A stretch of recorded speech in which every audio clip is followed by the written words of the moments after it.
Good morning, and welcome to another edition of Inspiring Life Journeys, where we have conversations with everyday people about their journeys in life, their lessons, and what they've learned throughout their life journeys. Today, we have a very special guest, but before I introduce you to her, just a little bit about what our show is about.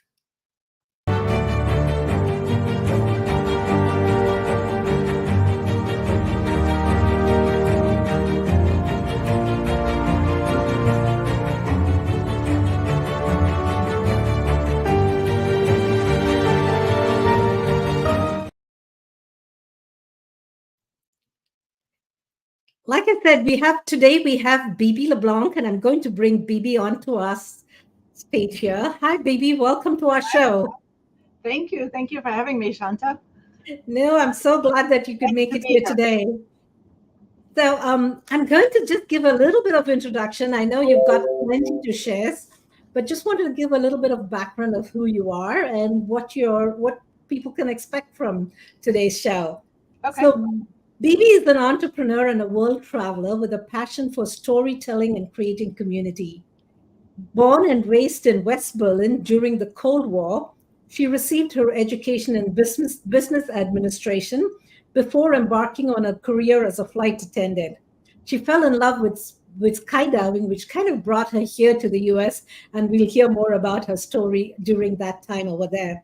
She's the founder and CEO of Color to Culture, and she uses her life and business experience to create explainer coloring books as marketing tools for businesses and organizations. This is such a unique business, Bibi. I haven't heard of anybody else who does that, but we're going to hear a lot more about that. But before we start, I'd like to go through because life is a journey. Just like you learn lessons right from the time you were young, growing up, to where you are today. So I know you grew up in Berlin, and you grew up at a time which was quite intriguing and quite challenging, and you must have some great stories. So let's start at the time when you were really young, just growing up there. Okay. Well, I was sorry. I was born in 1963 in the American sector of West Berlin. And when I tell people that, they look at me funny. They're like, "What does that even mean?" So let's go back there. World War II, and let me explain that a little bit. World War II had ended in 1945, and Germany was divided by the winning Allied forces into four zones of occupation: the British, French, American, and Soviet zones of occupation. And Berlin was the capital at the time, and was also divided. And so I was born in the American sector of West Berlin. That explains that a little bit. And so growing up, the city I grew up in was surrounded by a wall, enclosed by a wall. So that meant we could not just drive out of the city to the countryside and see, the woods or the cows in the pastures or whatever.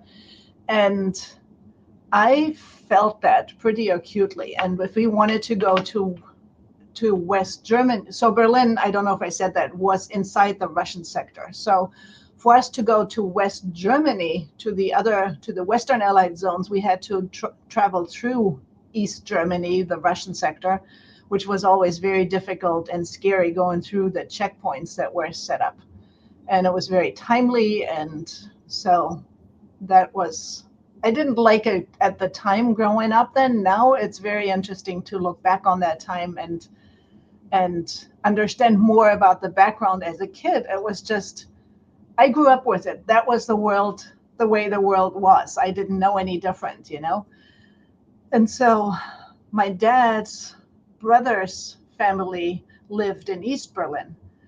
Now we could go over there and visit them, but they could never come visit us.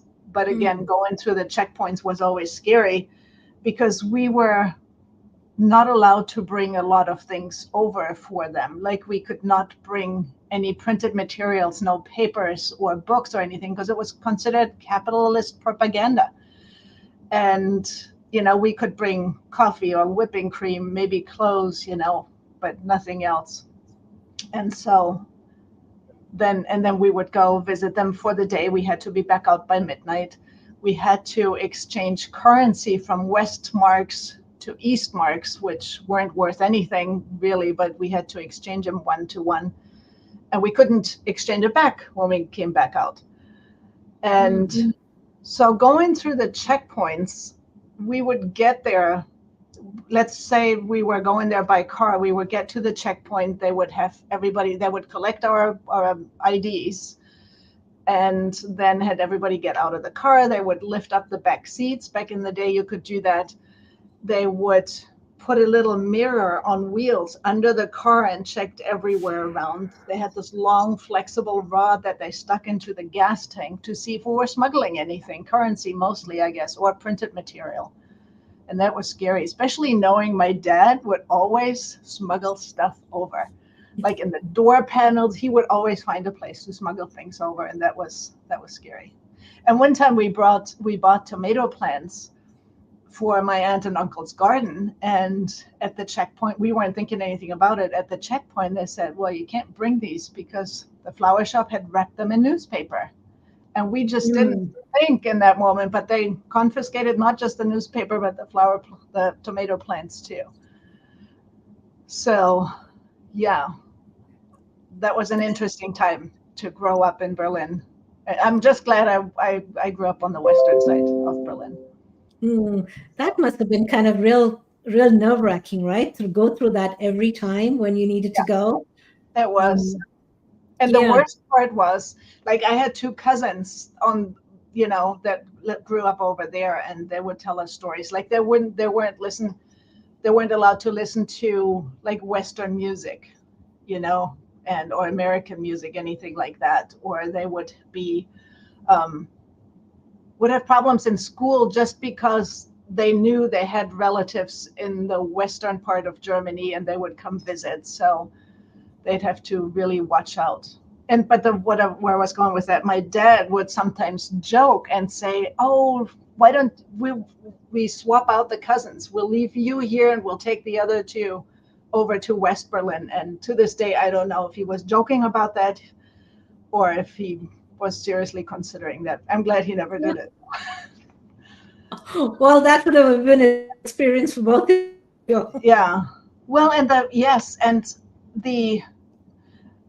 the scary thing also was, like, when we knew that the Stasi, the East German, or how do you call it, Department of State Security, they were spying on people, and they had people spying on each other.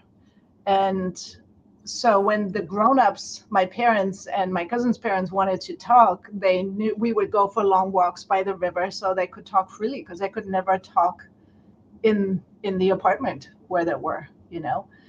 And Mm. if they had any kind of, the Stasi, if they had any kind of suspicion that you were doing something you weren't supposed to do, they would just, come and arrest you, incarcerate you, and torture you until you were willing to sign an agreement that you did what they're excusing you of. And then the best case scenario was, had to spy on your neighbors or friends, or you'd rot in a prison.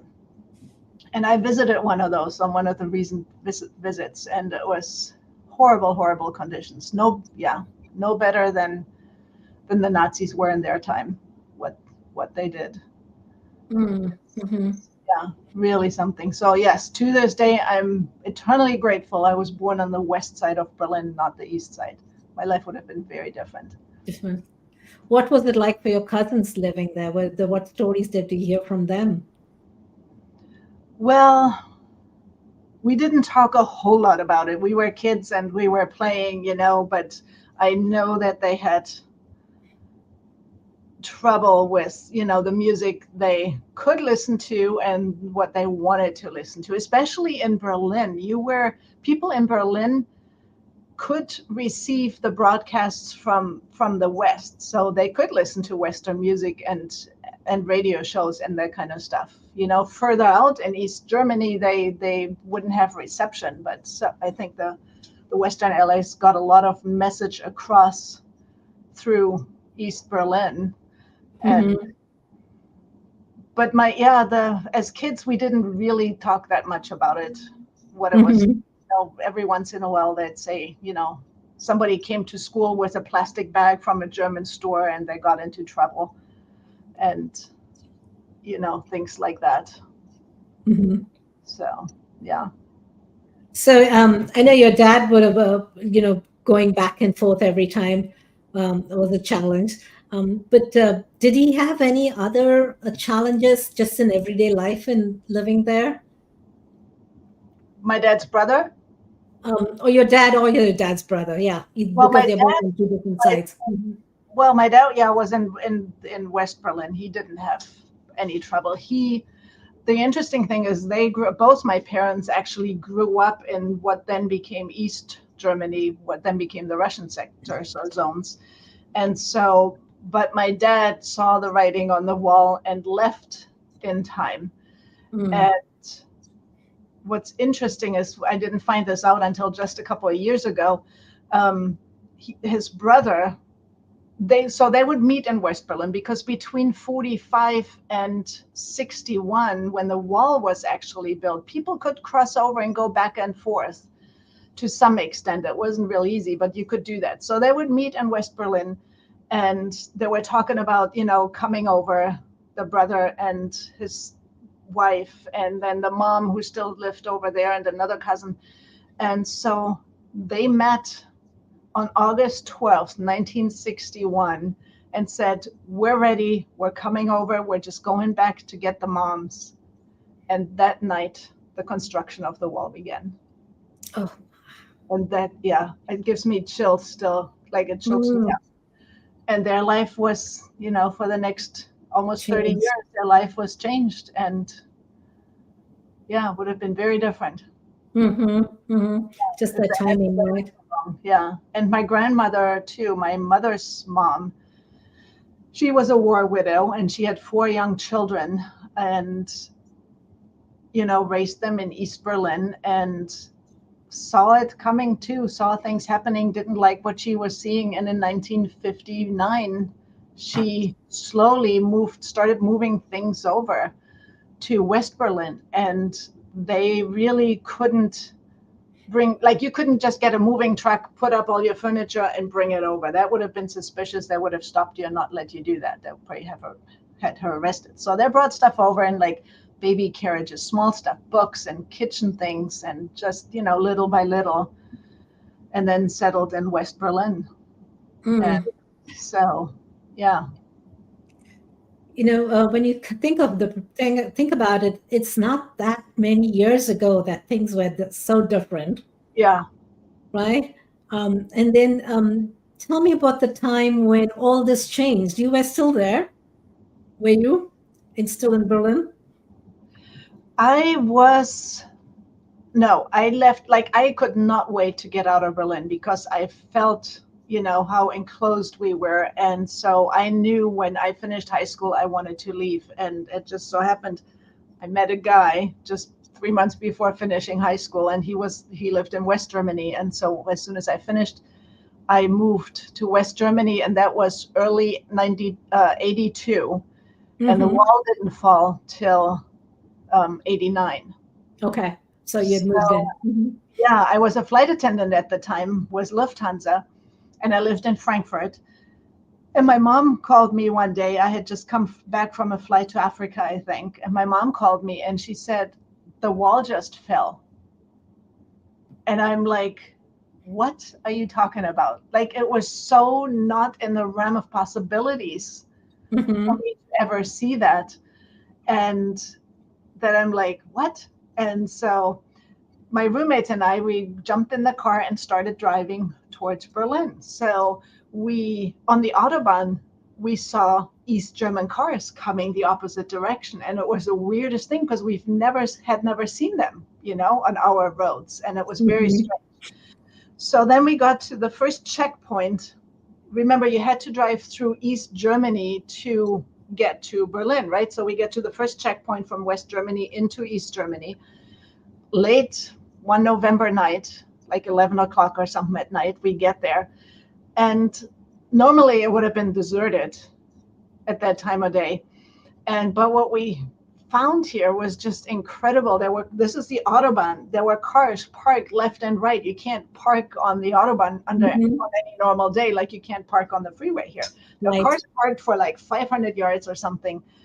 And there was at the checkpoint, there was this big party. There were hundreds of people welcoming the East Germans through that now unmanned checkpoint. And with like thermos cans of, hot coffee and hot tea or hot chocolate, whatever it was. And there was partying and dancing and laughing and crying, as we all became part of history in the making. It was I so know. incredible. Hmm. So we were there for a little while, and then we continued. And the cars, the East German cars, they were packed. Like there were little two-stroke cars, and they were packed with people, as many as they could fit in there. And that stretch from that checkpoint to Berlin is about 2 hours. And it had taken some of these people like 16 hours because it was just, everybody wanted to leave and wanted to get out and see what it was like and see if it was real. And. So then we continued on to Berlin, and we went straight to the Brandenburg Gate, Hmm. which is has become a symbol for the Cold War and the division. And during my growing up years, the Brandenburg Gate was at the intersection between East Berlin and West Berlin, but it was no man's land. Nobody, like it was blocked off, pretty far out from both sides, and nobody could walk through it for 27 years. Hmm. And on that night, we did.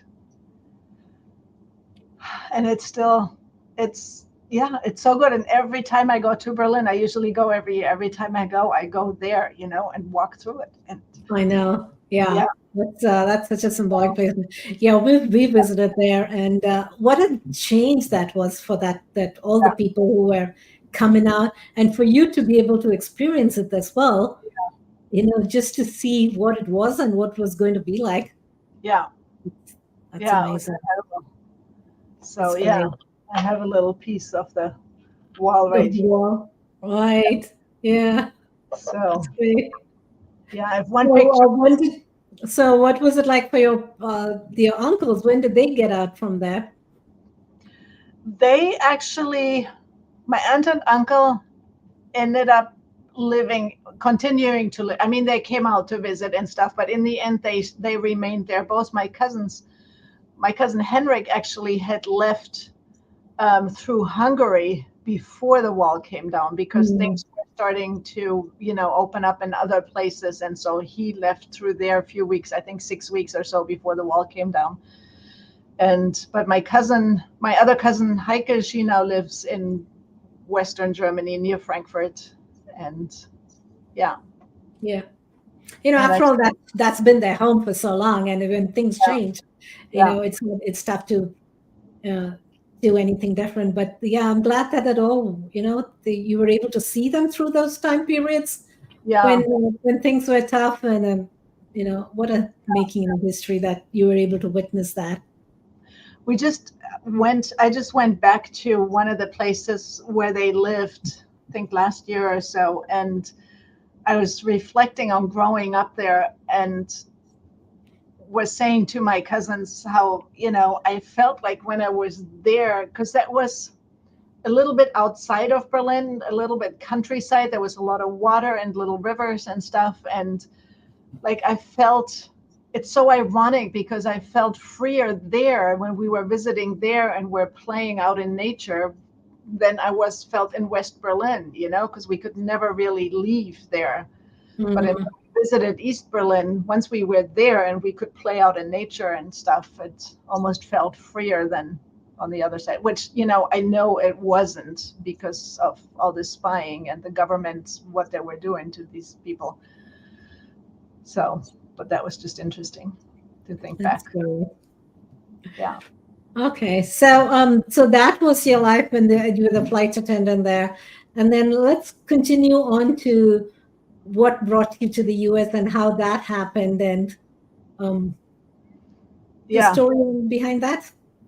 So, like I was mentioning, just before I finished high school, I met a guy and fell in love. And then a few months later, we moved in together in West Germany near Hanover.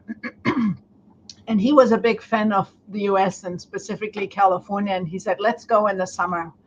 And I'm like, what? I had no interest whatsoever to ever come to the United States, because people had these ideas about Americans being superficial and materialistic. And Hmm. but in the end, he talked me into it, and we went, and I just absolutely fell in love all over again, this time with California, and knew I wanted to go back for longer, spend more time there. And so um, after I finished my business admin training in Germany, and the school system is a little bit different than it is here. I did not go to college or university. It was more on the job training in a British pharmaceutical company. And so I did that for 2 years and then worked there. But in the back of my mind, I wanted to come spend more time in the US. And it so happened that I met somebody who knew somebody in California who was looking for an au pair. Are you familiar with that Yeah. term? Yeah. Yeah. Okay. So I went back as an au pair to the Bay Area, which now is known as Silicon Valley, and spent 8 months there and had an amazing time. I did my first like personal growth type seminar, was called LifeSpring. I don't even know if they're still around. Made a lot of friends, loved San Francisco, and felt so free. Hmm. And yeah, so that was my first skydive during that time. And that was something the first skydive, I just wanted to make one jump just to see if I had the guts to do it. And then I made the one jump and liked it, but it there wasn't any free fall. It was a static line jump, kind of like the military jumps where you connect it to the Yeah. airplane and you jump and the parachute opens immediately. So then later, after I came back, I heard about tandem jumping. And so I did that. I wanted to experience free fall. So I did that and I was completely hooked. I wanted to learn it. So when I came back from that au pair time, before that, I had applied to be a flight attendant with Lufthansa, and they had told me, I need to improve my English. So the whole au pair thing worked out perfectly. And so I came back and started with Lufthansa. And on my first vacation, I went back to California and learned how to skydive. And then, yeah, so started skydiving. And then I took my parachute everywhere where we were flying and jumped in some really interesting places. Wow, that's amazing. That's Yeah, amazing. A lot of people do it a couple of times and they've, you yeah, know, done that, but that led to a career too for you, right? From there. yeah. So then one day I went to a skydiving event in Hawaii and was called Party in Paradise, and it was on Oahu in Hawaii. And yeah, so that's a jump that really stands out. I made my 50th jump there, Oh, and I ran into this guy, who said, he knew I was fairly new to the sport, and he said, let's just go up and do just a 10-way star, which is really just a circle. And we had 10 people. And so I remember jumping out of the airplane and just looking around at the people I was with, looking down at this island, Hawaii, the ocean. And like, I felt so free, this little girl that grew up in West Berlin, a city with a wall mhm. around. And there was such a sense of freedom and joy. It was really incredible. So that guy, turns out he was a world champion skydiver, and he was from DeLand, Florida, which is where I've now lived for over 30 years. He said, if you're serious about skydiving, you have to come to DeLand. It's the skydiving capital of the world. So my next vacation as a flight attendant, I packed up. Well, no, I didn't pack up. I came with a friend who was also a flight attendant. We came to Florida and traveled around a little bit, and then ended up at a drop zone near Tampa. And we were just gonna stay for like a week for some course that we're doing, that jumping out of old DC-3s, and that was really cool. There's more to that story, but anyway, Mhm. So, and we were just going to spend the week, and then we had tickets to go on to the Galapagos Islands, and we never made it. We stayed in Zephyr Hills, Florida, for almost a month. Mm. Lived in a little Airstream trailer on the drop zone, and I made 80 jumps in that time. And 2 days before I had to fly home, I met my later husband. So That's yeah. amazing. So, how many have you lost track of how many jumps you've done, or do you know? Yes, because you're supposed to keep a logbook, just like with Okay. flight hours, and I think in scuba diving too, you record your Yeah. jumps. I have a little over 500 jumps. Oh my goodness. It sounds like a lot. Oh, In this place here, people have thousands and thousands and thousands. It's really? yeah, Gosh. Do yeah. you still do you still do it? Do you still go out and jump? No, I stopped when I had our first son and never picked it back up. I've made a few jumps here and there, but nothing, not really gotten back into it. Yeah, sorry. I had no idea that you had so many jumps. That's amazing. I had a lot of fun and we traveled a lot. So then, John and I started, my future husband started long distance dating, and it was possible because I was a flight attendant, and got married a year and a half later, and I moved over here. And, as a kid, I always dreamt of living in a place with palm trees and near the ocean, and ended up in And Florida, it happened. could have been Yeah, California too, but yeah. that's And great. That's so, awesome. yeah. And then I worked in the skydiving industry, and we traveled quite a bit, and yeah, raised That's three awesome. boys. Hmm. Yeah. Great. That's great. Now, I'm curious about what got you into the business that you are right now, the culture to color. Do you want to give us a little bit of background of how that happened? Yeah. So John's family lives in Southern California near Redlands. I think I've Hmm. maybe told you that. And so his sister works in an art gallery, and she said so let me back up a little more. I've always loved photography. I've always taken a lot of picture. Um, an uncle gave me a camera when I was, I don't know, less than 10 years old, I think, and I always had fun with it. And I still have some of those early pictures. And so with traveling, of course, I took a lot of pictures. And so my sister-in-law said, if you ever want to show some of your photography, you can do it in the gallery here, because she was working there. And so I did that. And when I was visiting the gallery, I found this coloring book there that a local photographer had done. He had taken his photography and turned some of them photos of the local sites into coloring pages with these Zentangle patterns behind it, and then he just put a name underneath it and put it together in a coloring book. And I'm like, that would be fun to do for my little town, because I had lived there almost 30 years at that point. This was 5 years ago. And came back here and just jumped right into it, made a long list of the places I think should be in the book and reached out to everybody because I wanted to make sure they're okay with being in the book. Some of them were local businesses and stuff. And it was interesting. Only one person, the last person I asked permission said, no, what? Oh, no, he didn't say no. He said, well, what's my cut? What do I get? I'm like, I'll be happy if I break even with this project. There won't be money left over probably. And he's like, well, you don't understand. I come from Hollywood, and where I come from, everybody needs to get paid. I'm like, sorry, but I have no budget, and I don't think.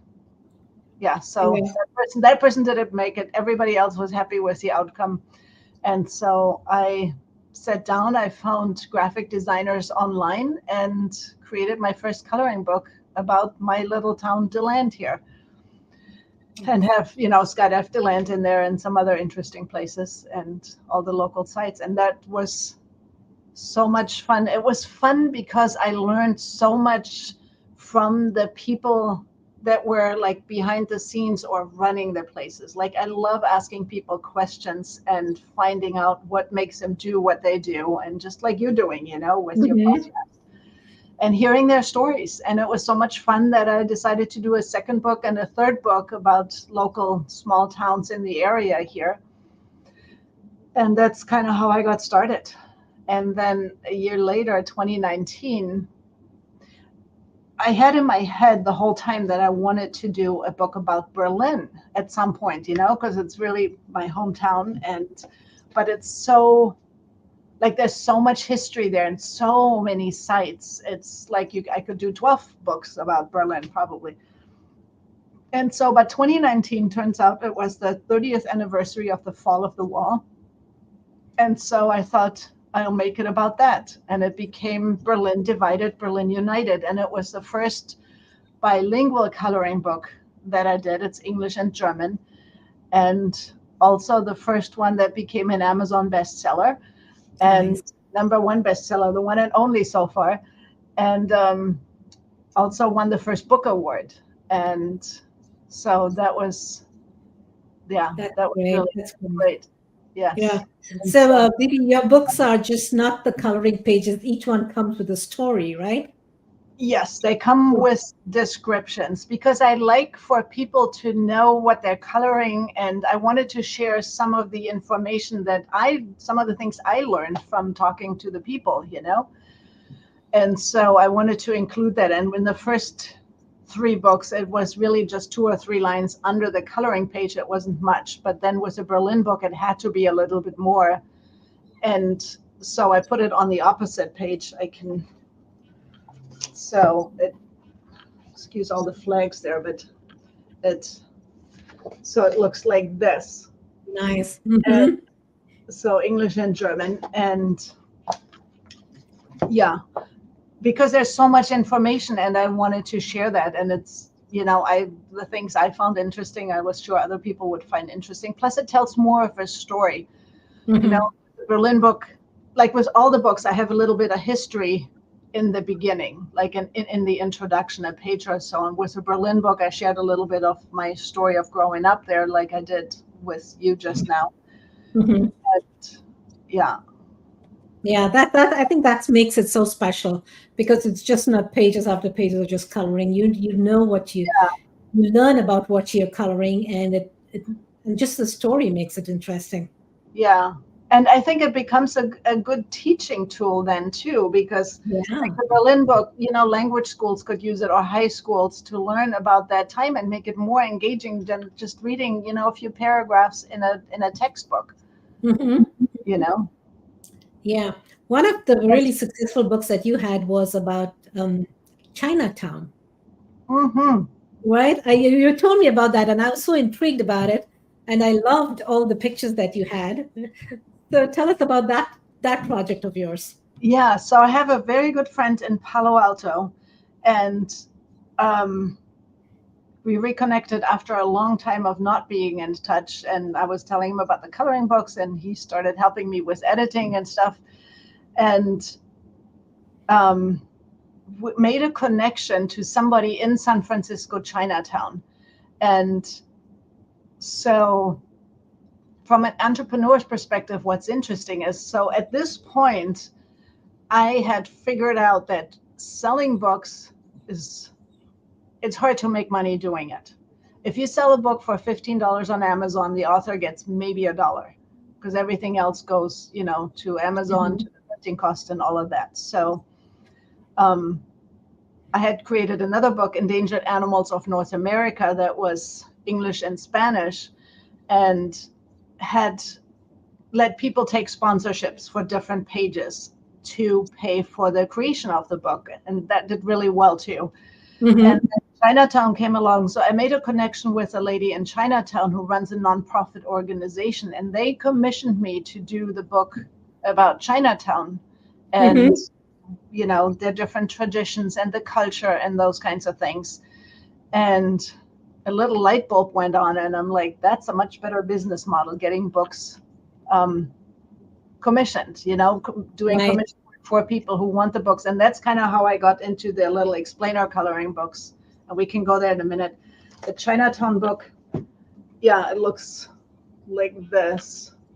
And it's won 4 book awards, also an Amazon bestseller. And it's just has, text and fun facts and did you knows, and um, it was so interesting. And I, you know, went there many times to talk to the people and Hmm. learned so much, and it was so interesting. And Mm, that's a fun thing about this. Whatever new book I do, there's so much I learn so much, and right, yeah, right. And and that learning that is that's uh yeah, that's such a learning experience of even about your endangered species. yeah, yes, that was incredible. Yeah, Hmm. little fun fact. Reindeer, the male reindeer, okay, both male and female have antlers. Hmm. Male reindeer lose them in the fall before winter starts. The female reindeer don't lose them till the spring or late winter. So guess what? Rudolph must be a girl. When you think about it, right? Yeah, Yeah, yeah. Because at Christmas the males would not have their antlers anymore. It's only the female. right. That was one of the fun things I learned, and so many fascinating things. Yeah. Now, So you have a really great project book, passion project of yours coming up. Do you want to tell us about that? yes, yes, I would love to. It's a book. Okay, so growing up in Berlin, there was this monument and this word, the airlift, that I had heard about growing up. And really, all I knew was that West Berlin was cut off. The Russians had cut off all access ways, and Berlin had to be supplied by air, and that airplanes landed every 3 minutes. That's all I knew. We never learned about it in school, which I think is a crime.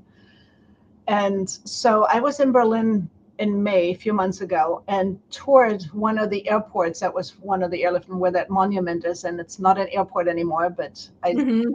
tours. And I said to my sister, one day I want to learn more and do a book about the Berlin airlift. Hmm. Well, a week or two later, I realized that this year is the 75th anniversary of the Berlin airlift. Oh, And wow. I'm like, if I'm going to do this, I have to do it right now. And I buckled down, sat down, and started working on the book. And it turned into, this is a first proof copy, it turned into Wings of Freedom. I'll let you know when Mm, it's available. And it tells the story of the airlift. And I learned so much from it. There's so much to that story. And here's some of the air that's corridors. beautiful. And again, Hmm. it's in English and German. And it was such an incredible feat when they started the Russians had cut off all access to a city of 2.5 million people. You have to imagine that. They cut off the roads, the waterways, and the trains. Nothing could come in and out because, West Berlin was in the Russian sector.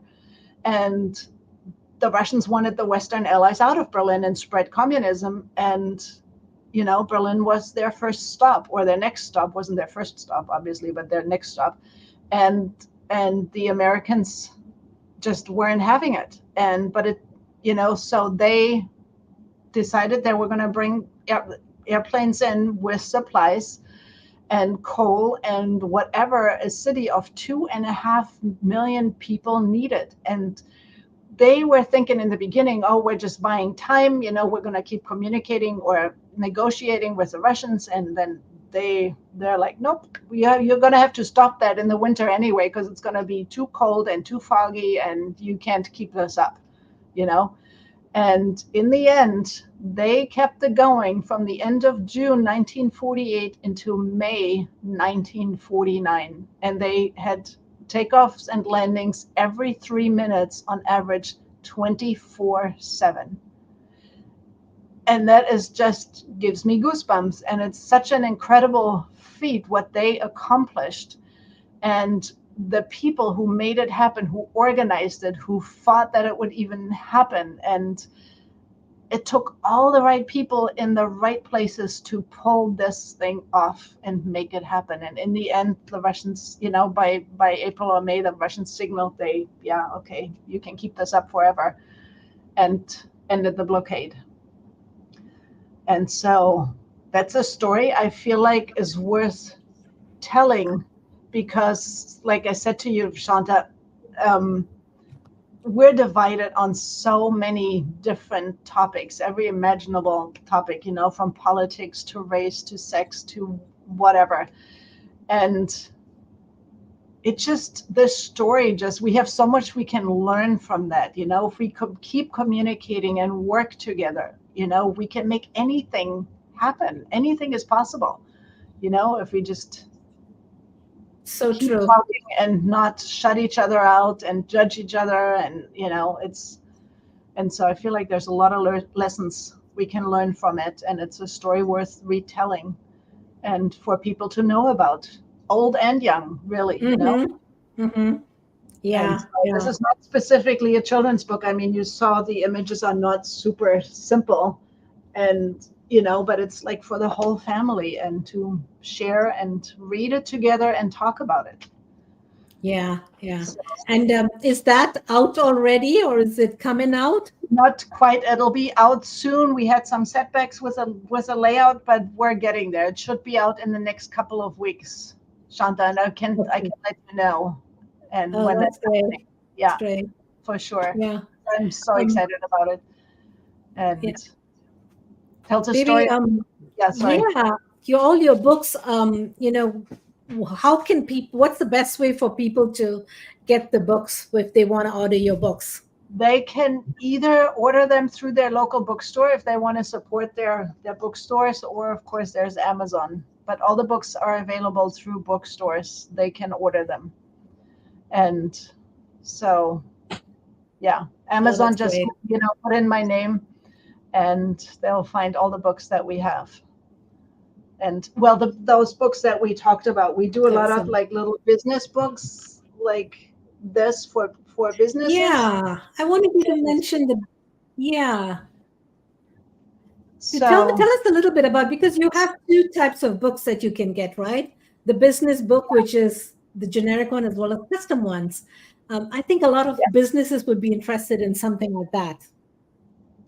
yes. So now I've become, over the last 5 years, I've become very involved in the local chambers of commerce and different groups like that. And um, with the Chinatown book, I realized there might be an interest for businesses to create something custom, And so we started making books for realtors, or really any kind of business. So we have this little, for example, well, I can see it, Home Buying Made Easy book, and it walks a realtor's Mhm. customer through the home buying process. So there's text that explains it, and there are images. I'm not sure why they're not showing up here. And then we can put their Yeah, we can see branding, it. the Uh-huh. realtor's branding on the cover, front and back, and then throughout the book, as you can see, in all different kinds of places. And the realtors can use it because it's a very complex, overwhelming process when you buy a home for the first time, knowing all the different steps. And so now with this book, a realtor gives it to their customer, and they'll show up at the inspection, say, oh, I know what's next, and get excited about it. And it's a marketing tool. So we create them as marketing tools. And because there's so much, like most things people throw away, little brochure, leaflets, and how many more pens can you give out, or coffee mugs? This is something really different and unique that people are going to cherish and keep, or pass on to their neighbor when they're looking for a realtor, maybe, And so we do it we did this one, a book about flooring. When Oh, this customer approached me, I'm like, sure, we can do anything. What are we going to do with tile and carpet and make it fun and interesting? But in the end, it came out so cute. So we started with can you see it? A history yeah. of flooring. Uh-huh. Uh-huh. And, then go through all the different materials, and they're fun coloring pages. And the customer's over the moon happy. We also created this little character for him, Oh, that he's that's cute. using on all his advertising. And so, yeah, I figure if we can do a book about flooring and make it fun and interesting, we can do anything and make it fun and interesting. We did, What a unique way to market your business. Oh, that's yeah, cute. hemp and CBD for a lady that sells these products. And so, yeah. So that's the main focus now as far as my business goes, but there'll always be books that I will just do for my passion for a topic or a time period or, something I just want to do. Mhm. Like in the back of my head, I'm like, I would love to do a book about the Ukraine, Mm, right? And yeah, just to share some, not about the recent history, obviously, but longer, big picture history, some of the culture, what foods do they eat, those kinds of things. yeah, yeah. So, Bibi, I put your email. Is that your email? How people can contact you Yes, yes, for any information? Just to connect with you, learn about your books, how they can use it in your marketing, and just to connect with you and yeah, I'd love to get to know connect. you as a person. So, I love meeting people. I love hearing their stories. And so, yeah. yes, feel And free you to can reach give out. them some ideas for their marketing as Yep, to how they can, it's such a great calling card. I wouldn't call it a business card. It's such a great calling card to showcase what yeah, you do in without having any words in it, right? Without you having to explain it. The book yeah, does all the yeah, explanation of it. yeah, So that's awesome. yeah. Awesome. Thank Yeah. you. Um, I usually like to kind of wrap up the calls with, and we still have a few minutes left, with link it into travel because that's my passion as well and your passion as well. Yes.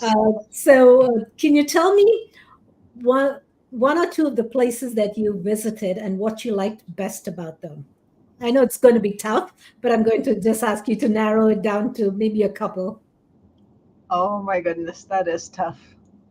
So I took my kids to Costa Rica frequently. We homeschooled the boys, and I wanted them to learn Spanish. So we found a place in Costa Rica that we really loved, smack in the middle of the country, and took them there regularly. But the first time I landed there, I felt like I was coming home.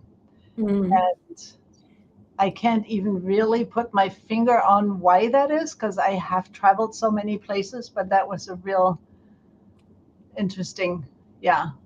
I love oh, Costa Rica. Such a beautiful country. The people are beautiful and nature and everything. I had a crazy adventure. I know. You want to tell them about it? I was wondering if, in spite of that, you still love Costa Rica. I still do. I still do. Yes.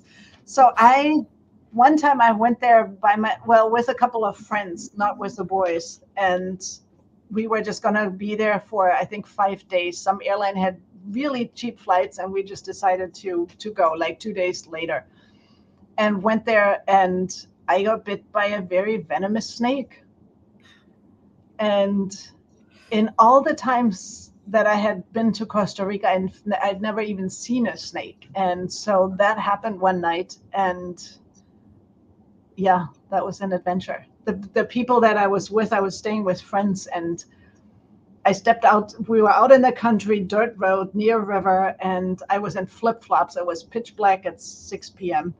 And I stepped out and I felt it. And I called back to the guy who had closed the gate behind me and said, I just got bit by a snake. Somehow I knew that's what it was. And he's like, really? And I'm like, yeah. So he called the others because he was just a tourist too. And when they heard snake, they just grabbed me, threw me in the car, and started driving because, they knew it could be dangerous. And so there was an ambulance driver that lived nearby, and they were going to just drop me off with this ambulance driver. Well, turns out he wasn't home because there was a bullfight in the next town over, and somebody had died there that night. So Mm, he wasn't home. So they continued driving, called the hospital that we were coming, and they sent an ambulance. Anyway, we got to the emergency room, and by this time I'm in a lot of pain. And got to the emergency room, and they made me wait my turn. I sat there for 45 minutes oh while my my. foot was turning purple and swelled up. And they made me wait before they, started checking me in and all of that. And then they didn't have a bed in the hospital. So I spent 4 days on a gurney in the hallway of the emergency room. And they couldn't really do anything because they couldn't do surgery until they had a room for me afterwards. So 4 days later, I had the first surgery and then had another one where they cut off all the dead tissue on my foot and above my ankle.